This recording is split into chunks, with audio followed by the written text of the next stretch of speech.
Hello students, online study की इस series में आज हम चैप्टर 3 विमीय विश्लेषण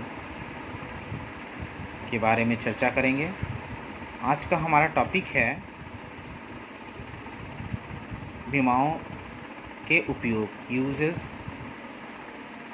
ऑफ डायमेंशंस। तो इस कड़ी में हमने पहला इसका टर्म मैंने पढ़ा, एक पद्धति के मात्रकों को दूसरी पद्धति के मात्रकों में बदलना। तो आज हम लोगों का सेकंड टॉपिक है।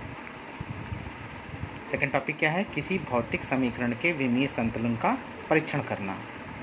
अब यहाँ पे हमें करना क्या होगा कि जैसे भौतिकी में आने वाले प्रत्येक समीकरण में विमीय संतुलन होना चाहिए, तो हम जानते ही हैं।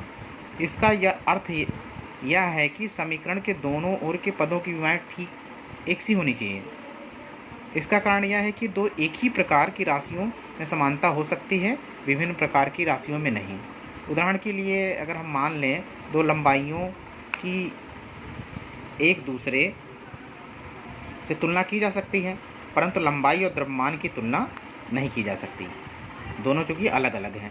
तो इस आधार पर हम यह जांच कर सकते हैं कि कोई दिया गया समीकरण सही है अथवा नहीं। तो इसके लिए हमने यहाँ सपोज किया कि माना कि हमें स्वतंत्रतापूर्वक गिरते हुए एक पिंड द्वारा h ऊंचाई से गिरते हुए एक पिंड का वेग का समीकरण दिया है, v = √2gh।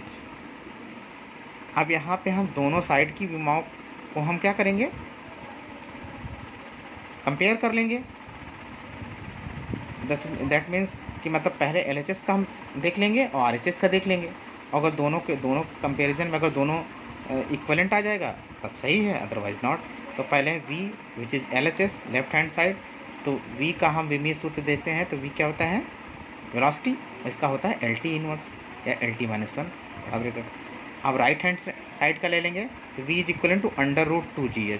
इसका अगर विमीय सूत्र निकालेंगे तो 2 क्या है? Numerical value. इसका ये क्या होता है? डायमेंशनलेस होती है।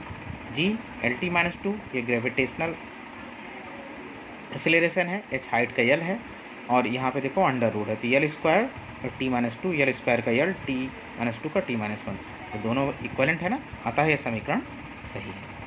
अब इस कड़ी में हम बात करेंगे दूसरे टॉपिक के बारे में। तो जो दूसरा हमारा टॉपिक है विभिन्न भौतिक राशियों में संबंध स्थापित करना।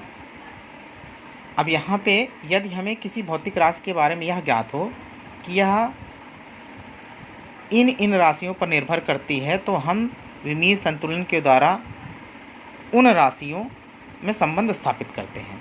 तो इसके लिए हम यहाँ पे एक उदाहरण लेंगे, सरल लोलक के दोलन काल का उदाहरण। अब यहाँ पे हम सपोज करेंगे कुछ चीज़ें हैं।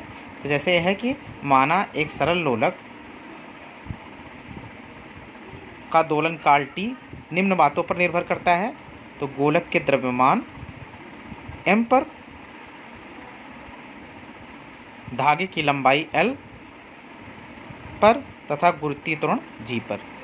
अब इनके मध्य संबंध हेतु माना दोलन काल द्रव्यमान की घात a पर, लंबाई की घात b पर तथा गुरुत्वीय त्वरण g की घात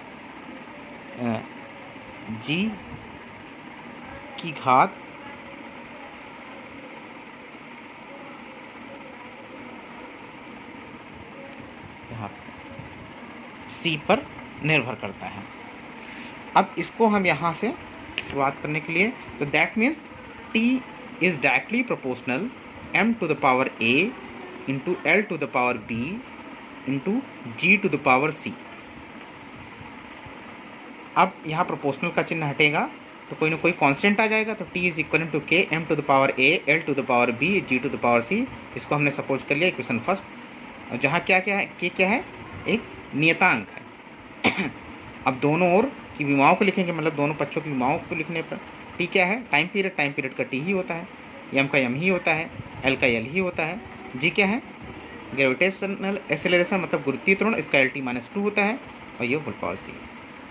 अब यहाँ पे अब m इधर कहीं नहीं है तो m⁴ a हो जाएगा l, और इधर क्या है? -2c है, तो l की पावर सी हो जाएगा, मतलब गोड़े में घातें जुड़ती हैं तो इनको हम इक्वलेंट कर देंगे।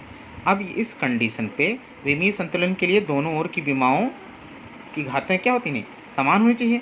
अतः अब यहाँ कंपैरिजन कर लेंगे, तो यम इधर है और यम इधर है, तो ए की दोनों की पावर को कंपेरिजन कर लेंगे तो ए इज इक्वल टू 0, यहाँ हो जाएगा B plus C is equal to 0 और -2c इज इक्वल टू 1। तो यहाँ सी की वैल्यू क्या आ जाएगी, माइनस हाफ आ जाएगी। सी की वैल्यू यहाँ पुटअप करेंगे तो B is equal to -c और माइनस माइनस प्लस, तो ये हो जाएगा बी इज इक्वल टू 1/2। अब यहाँ पे क्या कर देंगे, ए बी सी के मान को समीकरण 1 में रखेंगे, तो टी इज इक्वल टू के, एम की वैल्यू एम की पावर ए थी तो ए की वैल्यू क्या थी 0, एल की पावर बी थी उसकी वैल्यू आई थी 1/2 और दूसरे की -1/2, दोनों की वैल्यू रख देंगे यहाँ पे। अब इसकी जीरो की, जब किसी चीज़ की वैल्यू 0 होती है, मतलब जब किसी की पावर 0 होती है उसकी वैल्यू 1 होती है, तो के इसकी वैल्यू यहाँ हो जाएगा 1 और यहाँ क्या हो जाएगा, ये माइनस है तो अगर इसको प्लस करेंगे तो नीचे आएगा, तो क्या हो जाएगा L/G to the whole power 1/2। जब किसी पावर की 1/2 होते हैं इसका मतलब अंडर रूट, इसको लिखेंगे T इज इक्वल टू के अंडर रूट L/G। अब ये हमको पता है कि यही हमारा सरल लोलक का सूत्र है। अब स्पष्ट है कि सरल लोलक का दोलन काल गोलक के द्रव्यमान पर निर्भर नहीं करता। विमीय समीकरण से नियतांक के मान का पता नहीं लगाया सकता, परंतु प्रयोगों के आधार पे के की वैल्यू 2 पाई होती है। अतः T is equal to 2 pi under root L/G।